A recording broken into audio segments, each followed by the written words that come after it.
Seorang pengacara majlis atau MC, Master of Ceremony, memainkan peranan yang sangat penting dalam mengendalikan sesuatu acara atau majlis resmi maupun tidak resmi. Sememangnya bukan mudah untuk menjadi seorang pengacara majlis. Justru antara kriteria serta kualiti yang perlu ada pada seseorang pengacara majlis termasuklah bijak, berpengetahuan dan berpengalaman, peta bertutur dengan lancar dan teratur, berani, memahami konsep berduet, mempunyai persediaan awal dari segi mental, fizikal serta skrip yang lengkap, penyabar, mempunyai pengetahuan tentang protokol dan banyak lagi. Sebagai usaha berterusan, Jabatan Radio Televisyen Brunei melalui bahagian perkembangan dan latihan dengan kerjasama stesen Radio Televisyen Brunei daerah Temburong untuk memberikan pengetahuan dan maklumat asas sebagai persiapan dan bekalan untuk menjadi juru acara majlis. Baru-baru ini bertempat di Dewan Muafakat Jabatan-Jabatan Kerajaan daerah Temburong diadakan bengkel juru acara majlis. Sebagai seorang pengemudi acara, haruslah melengkapkan diri dengan pelbagai persiapan diri dari segi mental dan fizikal, memahami protokol dan etika dalam pengacaraan, memahami kredibiliti seorang pengacara dan mempersiapkan tugasan sebelum mengecarakan sesuatu majlis formal maupun yang semi formal, seperti mana dalam ucapan Dayang Helen Tu Muay Chin, salah seorang tenaga pengajar. Sebetulnya sebagai pengacara ataupun juru acara ada beberapa kriteria ya yang kita perlukan.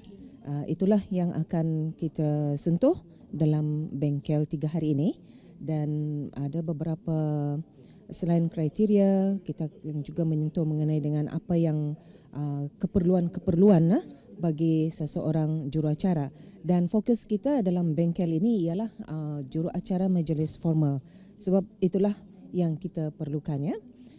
Kalau pengacara program-program hiburan itu barangkali lain lagi bengkel ataupun kursusnya. Dan juga bengkel ini adalah sebenarnya kita menyahut seruan Jabatan Radio Televisyen Brunei untuk memperbanyakkan juru acara majlis formal, sebab yang kita ketahui jabatan-jabatan kerajaan dan kementerian-kementerian sering mengadakan majlis-majlis untuk jabatan masing-masing ya ataupun kementerian. Jadi di sanalah juru acara ini memainkan peranan dan sangat diperlukan. Dan selama ini bertahun-tahun kita bersandarkan kepada pegawai-pegawai Radio Televisyen Brunei untuk menjadi juru acara majlis sebegini. Jadi dengan adanya bengkel ataupun kursus sebegini dapat membantu ya memperbanyakkan juru acara sebab dari bengkel yang sebelumnya yang pernah kita adakan nampaknya seperti di Bandar Seribegawan nampaknya banyak yang ada talent, tapi talent itu mesti kita kembangkanlah untuk menjadi juru acara. Dan kita harapkan di daerah Temburong pun saya lihat ada lebih 20 yang hadir pagi ini. Jadi haraplah mereka akan menjadi juru acara di jabatan dan kementerian ataupun sekolah masing-masing. Ya, untuk yang sudah berkecimpung dalam bidang juru acara ini, barangkali kadang-kadang kita ni menjadi juru acara ini barangkali secara kebetulan ya, ataupun kadang-kadang mengganti orang last minute dan sebagainya. Jadi dari situlah barangkali mereka menjadi juru acara ya. Jadi di kesempatan ini adanya dengan bengkel ini dapatlah mereka mempelajari lebih mendalam bidang juru acara. Sebab kadang-kadang seperti yang pernah kami bagi bengkel kursus, walaupun ada sebagian mereka sudah pernah menjadi juru acara, tapi ada lagi perkara-perkara yang mereka kurang memahami ataupun kurang mengetahui. Sudah di dalam bimbingan itu ataupun yang diajarkan dalam bengkel, baru mereka itu rupanya bergunanya.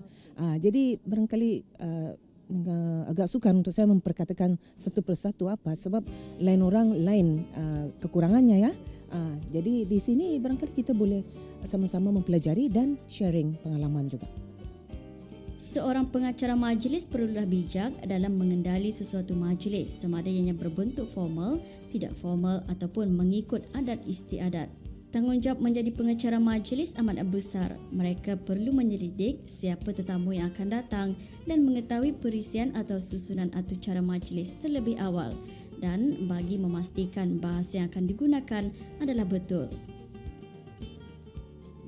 Bingkil juruacara majlis pada pagi hari ini ialah khusus diadakan kepada juruacara sambilan jabatan kerajaan dan juga penyiar baru untuk dapat meningkatkan lagi kemahiran dalam bidang kejurucaraan dalam majlis-majlis rasmi. Okey. Pengisian bingkil juruacara ni ialah seperti pertama ialah peranan dan tanggungjawab akan perisian nota, tanggungjawab jurucara. Kedua, peranan suara. Ketiga, majlis beristiadat dan terasul. Keempat, penulisan skrip. Yang kelima, latihan amali. Dan yang keenam, rumusan dan penilaian. Berharap nyorang bingkil juruacara majlis Cemania ni akan lagi nyorang ongoing lah dadakan dan akan bertambah ramai lagi lah juruacara jadinya dengan adanya keramaian juruacara ni indah tah nyorang kata dicari-cari ke sana sini nyorang adat ya ada sudah wah bertambah. Dengan adanya majlis seumpama ini serba sedikit membantu para peserta mengetahui akan peranan, tugas serta teknik untuk menjadi seorang pengacara majlis yang berkaliber.